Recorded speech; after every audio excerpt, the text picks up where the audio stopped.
नमस्कार।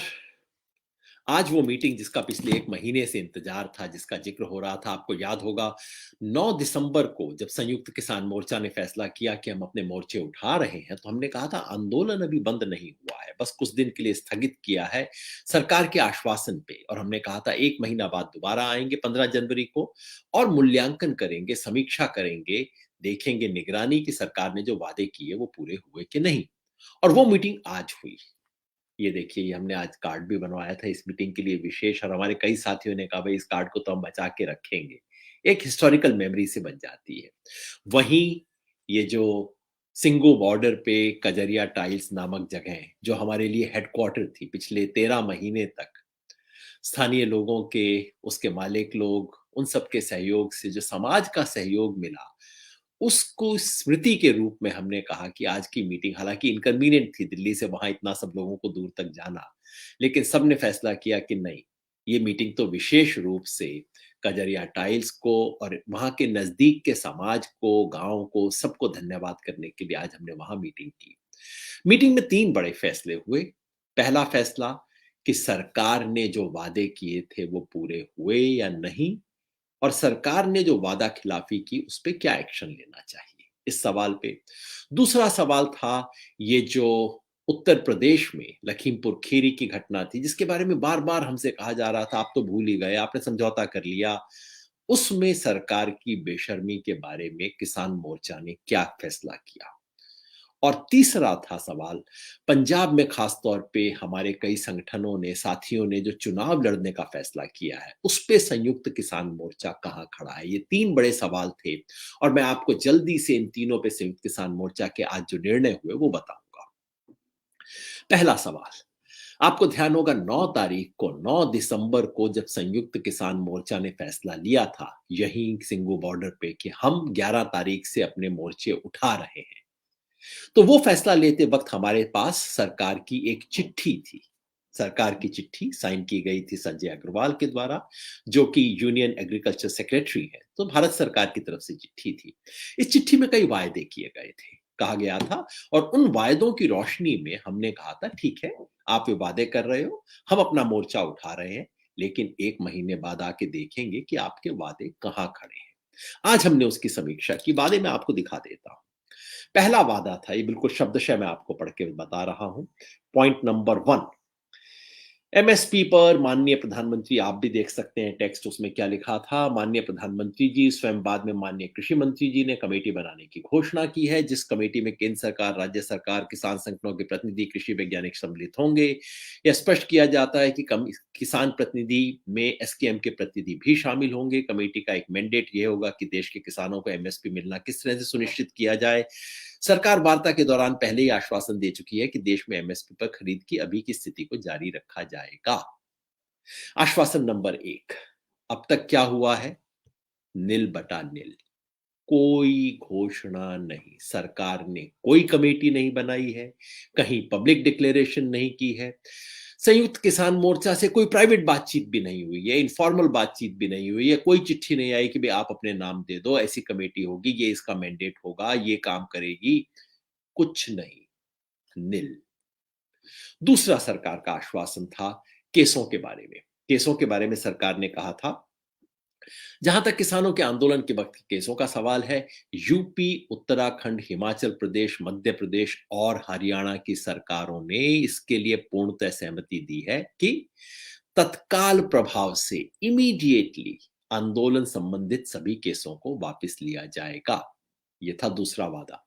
कहां खड़े हैं साहब? इसी से जुड़ा हुआ इस वादे का एक दूसरा हिस्सा भी था, 2A करके जो लिखा हुआ था सरकार ने, वो भी आपको हाथों हाथ पढ़ देता हूं। वो था केंद्र सरकार के बारे में कि किसान आंदोलन के दौरान भारत सरकार के संबंधित विभाग और एजेंसियों तथा दिल्ली सरकार सहित सभी संघ यूटी में आंदोलनकारियों और समर्थकों पर बनाए गए आंदोलन संबंधित सभी केस भी तत्काल प्रभाव से वापस लेने की सहमति है। भारत सरकार अन्य राज्यों से अपील करेगी कि वो भी किसान आंदोलन से संबंधित केसों को वापस लेने पर कार्रवाई करें। तो साहब, केसों का मामला था। क्या हुआ है कार्रवाई? केंद्र सरकार जो सीधे-सीधे, केंद्र सरकार ने ही चिट्ठी दी थी और केसेस को विथड्रॉ करना केंद्र सरकार के हाथ में था, और ये सारा कुछ अमित शाह जी की सहमति से हुआ था। सिर्फ उन्हें एक फाइल पे सिग्नेचर करने थे। क्या हुआ? कुछ भी नहीं हुआ। एक बार भी संवाद भी नहीं हुआ। और जिस हमारे साथी जो पिछली बार के संवाद में शामिल थे, उनसे आज के मोर्चे में पूछा गया कि भाई सरकार ने कोई इनफॉर्मल बातचीत भी की? केंद्र सरकार ने कोई बातचीत भी हुई? कोई कमेटी बननी थी जिसमें 2 केंद्र सरकार के प्रतिनिधि हों, 2 हमारे प्रतिनिधि हों, क्या हुआ? कुछ नहीं हुआ। केंद्र सरकार ने ऐसी कोई घोषणा नहीं की, कागजी कार्रवाई नहीं की, हमारे साथ अनौपचारिक बातचीत भी नहीं की। बिल्कुल वहीं के वहीं खड़े हैं, जहां 1 महीना पहले थे। केंद्र सरकार ने चिट्ठी लिखनी थी राज्य सरकारों को, क्या हुआ? हमारी जानकारी में ऐसी कोई चिट्ठी नहीं लिखी गई। सिर्फ एक चिट्ठी लिखनी थी, लिख के वायदा किया था, नहीं की। बाकी राज्यों में क्या हुआ?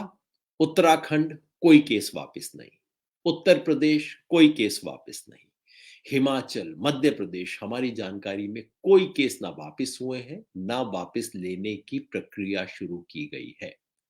बस हरियाणा में कुछ कार्रवाई हुई है। हरियाणा में एक छोटी सी कमेटी बनी जिसमें 2 हरियाणा के अधिकारी थे, 2 हमारे आंदोलन के साथी थे।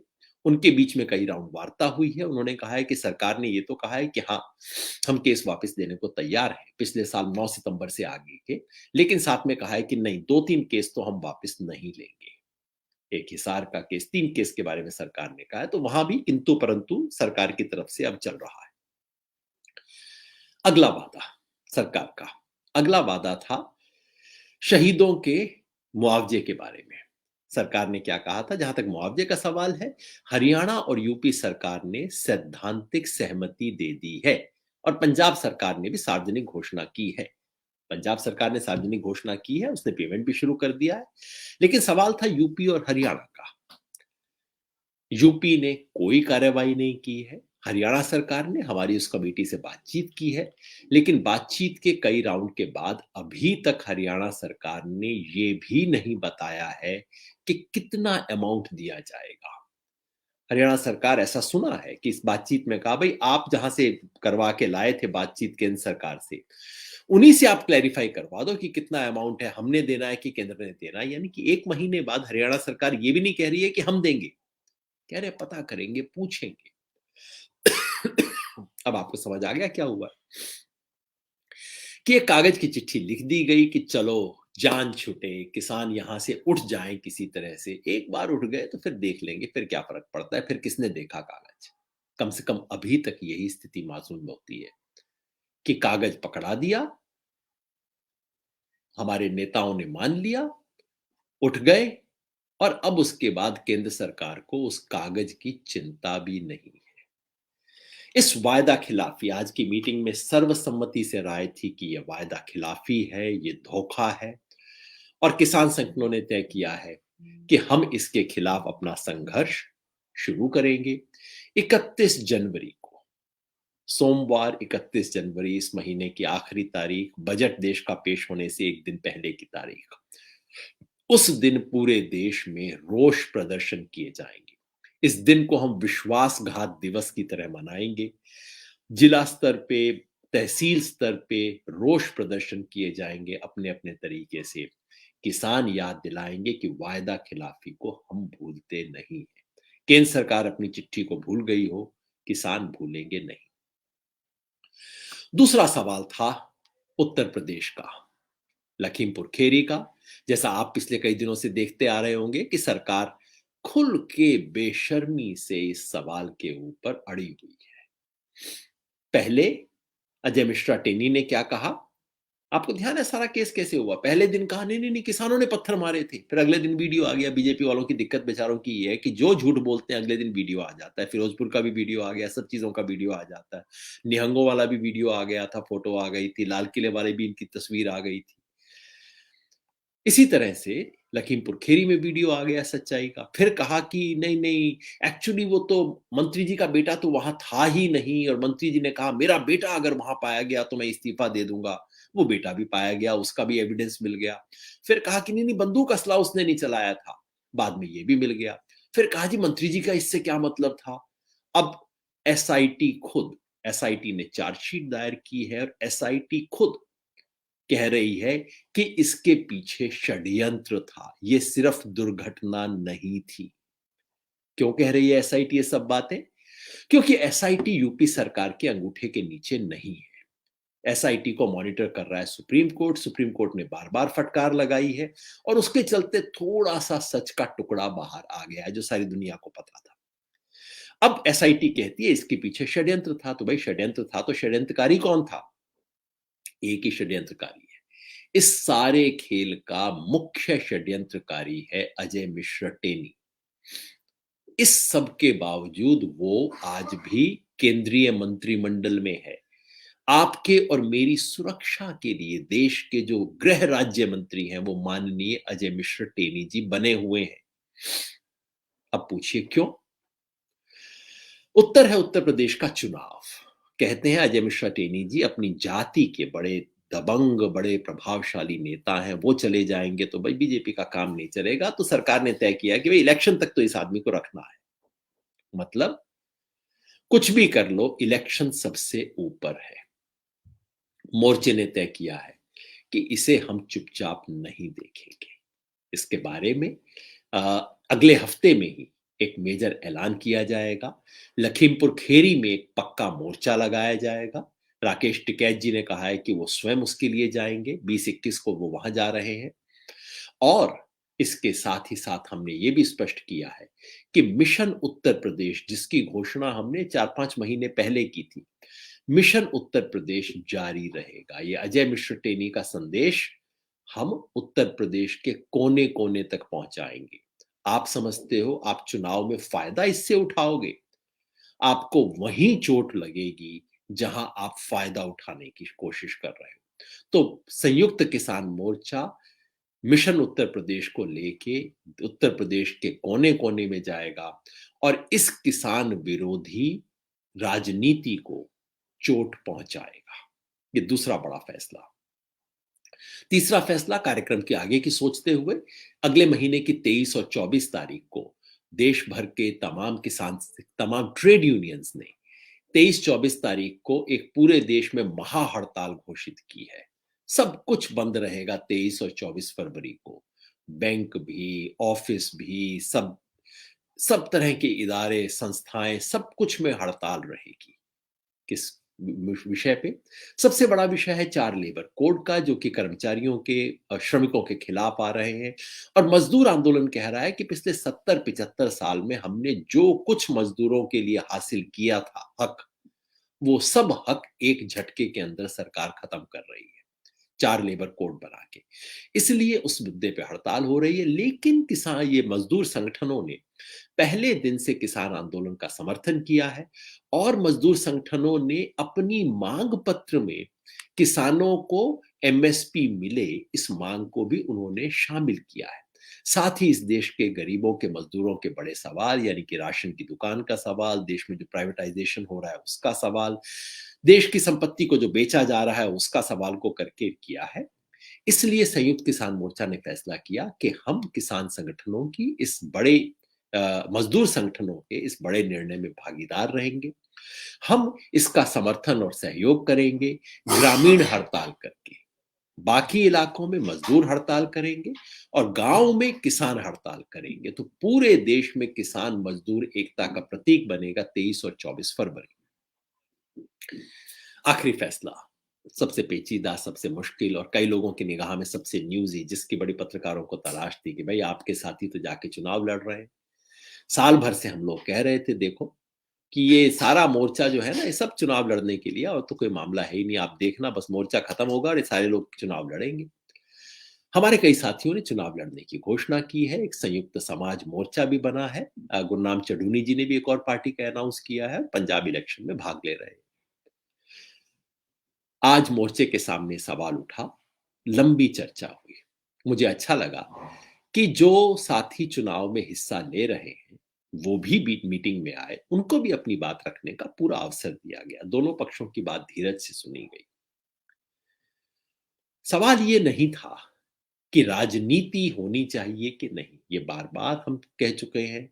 मैं तो अपने बार बार लिख के कह चुका हूं कि भाई राज की नीति पे सवाल उठाना अगर राजनीति है तो किसान हमेशा राजनीति करता है, करेगा, करनी चाहिए। सवाल चुनावी राजनीति का है। अब चुनावी राजनीति करना हर नागरिक का हक है, बिल्कुल कीजिए। लेकिन क्या आप किसान आंदोलन की आभा, ऊर्जा, उसकी नैतिकता का फायदा उठा के किसी पार्टी के लिए चुनावी राजनीति में इस्तेमाल कर सकते हैं? ये सवाल था। आपको ध्यान होगा पहले दिन से संयुक्त किसान मोर्चा ने अपने लिए एक मर्यादा बनाई थी। मर्यादा क्या थी? कि भाई संयुक्त किसान मोर्चा के किसी भी प्लेटफॉर्म का इस्तेमाल किसी भी पॉलिटिकल पार्टी के लिए नहीं होगा। किसी पॉलिटिकल पार्टी का नेता बतौर पार्टी के नेता के संयुक्त किसान मोर्चा के मंच पे एड्रेस नहीं करेगा। संयुक्त किसान मोर्चा के नाम का, उसके बैनर का इस्तेमाल किसी पॉलिटिकल पार्टी की एक्टिविटी के लिए नहीं किया जाएगा। तो भाई ये बात चुनाव पे भी लागू होनी चाहिए, क्योंकि अगर इस सब के बाद हमारे साथी दौड़ के चुनाव में शामिल हो जाते हैं तो लोगों को वही लगता है ना कि देखा यही होना था, हमने तो पहले ही कहा था जी, सारा मामला उसके लिए है। लेकिन पंजाब के बहुत संगठनों ने, आज काफी संगठनों ने आके अपनी स्थिति को स्पष्ट भी किया। पंजाब के जो 4-5 सबसे बड़े संगठन हैं, संख्या और अपने संगठन के लिहाज से, उन सब ने आज स्पष्ट किया कि नहीं, वो इसके हिस्सा नहीं है। भारतीय किसान यूनियन उग्राहा, जिसे कई सब लोग मानते हैं कि पंजाब का सबसे बड़ा किसान संगठन है, उसने स्पष्ट किया कि उसका चुनाव से कभी कोई लेना देना नहीं रहा है, वो नहीं रहेंगे। भारतीय किसान यूनियन एकता डकौंदा, बहुत बड़ा संगठन, उसने भी आज आके स्पष्ट किया कि वो भी इस चुनाव से अपने आप को बिल्कुल अलग रखेंगे। भारतीय किसान यूनियन सिद्धूपुर, डल्लेवाल जी का जो संगठन है, उसने पहले दिन से ही कहा है कि वो बिल्कुल चुनाव से बाहर है। भारतीय किसान ये कीर्ति किसान यूनियन पंजाब की, उसने भी स्पष्ट किया कि नहीं, हम भी चुनाव नहीं लड़ रहे। और क्रांतिकारी किसान यूनियन, उसने भी स्पष्ट किया, दर्शन पाल जी ने भी, कि वो नहीं है। तो यानी कि पंजाब के जो 4-5 सबसे बड़े संगठन हैं, वो सब इससे शामिल नहीं है। संख्या में 22 है या 17, इसके बारे में बहस थी, लेकिन कई संगठनों ने कहा है कि शामिल होंगे।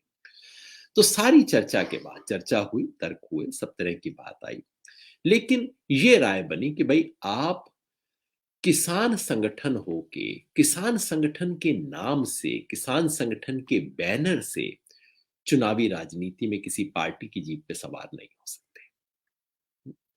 चुनाव किसान संगठन अलग है, पार्टी अलग है। जैसे कम्युनिस्ट पार्टियां हैं, पार्टी कम्युनिस्ट पार्टियों का ऑल इंडिया किसान सभा है, किसान सभा 1936 में बनी थी। कम्युनिस्ट पार्टियां तो उसके बाद, इस तरह की जो आज की कम्युनिस्ट पार्टियां हैं, वो तो उसके बाद बनने वाली है। लेकिन वो अपना अलग अलग काम कर रही है। किसान सभा बतौर किसान सभा कभी चुनाव नहीं लड़ती। तो किसी किसान संगठन की एक अपनी मर्यादा है। स्वराज इंडिया है, लेकिन जय किसान आंदोलन है। यहां मैं आपसे बात कर रहा हूं, जय किसान आंदोलन की हैसियत से बात कर रहा हूं। संयुक्त किसान मोर्चा में हिस्सा लेता हूं, जय किसान आंदोलन की हैसियत से हिस्सा लेता हूं।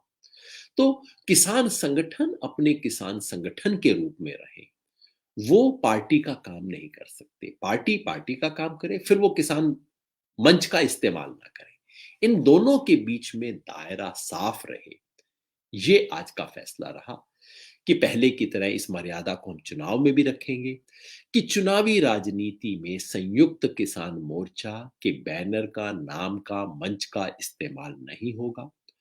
और जिन किसान संगठनों ने बतौर किसान संगठन ये घोषणा की है कि भाई हम पार्टी बना रहे हैं, इलेक्शन के अंदर जाएंगे, वो फिर संयुक्त किसान मोर्चा का हिस्सा नहीं रहेंगे। और जो नेता, जिन्होंने अपने संयुक्त किसान मोर्चा के बड़े नेता, जिन्होंने चुनाव के अंदर एक प्रमुख भूमिका अदा कर रहे हैं, खुल के ओपनली कर रहे हैं किसी पार्टी के फायदे के लिए, वो भी संयुक्त किसान मोर्चा का हिस्सा नहीं रहेंगे। ये बिल्कुल स्पष्ट निर्णय है। कई साथियों को कड़ा लग सकता है, कड़वा लग सकता है, लेकिन आंदोलन की अब तक की मर्यादा को बचाए रखने के लिए और आंदोलन की एकता को एक पुख्ता बुनियाद पे खड़ा रखने के लिए आज ये फैसला हुआ। कम से कम धुंध छटी। और ये जो काफी दिन से प्रचार चल रहा था कि भाई देखा, एसकेएम पूरा का पूरा पार्टी बन गया, एसकेएम चुनाव में शामिल हो गया। वैसे एसकेएम ने पहले दिन ही प्रेस रिलीज कर दिया था कि हमारा संयुक्त समाज मोर्चा से कोई ताल्लुक नहीं है। लेकिन आज इस स्पष्ट निर्णय से ये हुआ कि जो लोग इस वक्त चुनाव में हैं, हमारे कई वरिष्ठ नेता हैं, हमारे कई बहुत प्रिय नेता हैं, उन सब से हमने कहा है कि नहीं, आप बतौर किसान संगठन और बतौर किसान नेता सीधे चुनावी राजनीति में इस तरह का दखल नहीं कर सकते। आप कीजिए, लेकिन फिर आप संयुक्त किसान मोर्चा में नहीं रह सकते। ये फैसला आज लिया गया है मोर्चा की तरफ से। साथ में ये भी निर्णय लिया गया है कि इसके बारे में नियम बनाना, इसके बारे में आगे के लिए मर्यादा बनाना और जरूरत हो तो इस निर्णय की समीक्षा करने का काम अब इस चुनाव के राउंड के बाद किया जाएगा। ये चुनाव होंगे खत्म 10 मार्च को, तो अप्रैल के महीने में बातचीत होगी, तब फैसला लिया जाएगा। महत्वपूर्ण मीटिंग, बड़े फैसले और कुल मिला के एक स्पष्ट संदेश कि ये ऐतिहासिक किसान आंदोलन अपने उसी रास्ते पर कायम है, उसी रास्ते पर, उसी सड़क पर चल रहा है जिस पे 13 महीने चला। वो कठिन संघर्षमय रास्ता जिस पे किसान आंदोलन ने संघर्ष करते हुए 13 महीने लगाए, किसान आंदोलन उसी पे कायम है। संघर्ष आगे रहेगा। मोर्चा उठ गया, लेकिन आंदोलन जारी है। किसानों के साथ हो रही वायदा खिलाफी, किसानों के साथ हो रही बेशर्मी, किसानों के साथ हो रही नजरअंदाजी और किसानों के भविष्य के सपने, सब हमें याद है। इन सब पे हम कायम रहेंगे। ये याद दिलाते हुए आज अपनी बात समाप्त करूंगा। सड़क से इतना याद आया कि आज जब हम वापस सिंगो बॉर्डर उस सड़क पे गए जहां कोई कैंप नहीं, कोई पुलिस बैरिकेड नहीं, और आमतौर पे जहां पौने 2 घंटे लगते थे पहुंचने में, वहां 45 मिनट में पहुंच गए, तो ध्यान आया कि रास्ते बदलते भी हैं और आंदोलन करो तो रास्ते साफ भी होते हैं। बहुत बहुत शुक्रिया।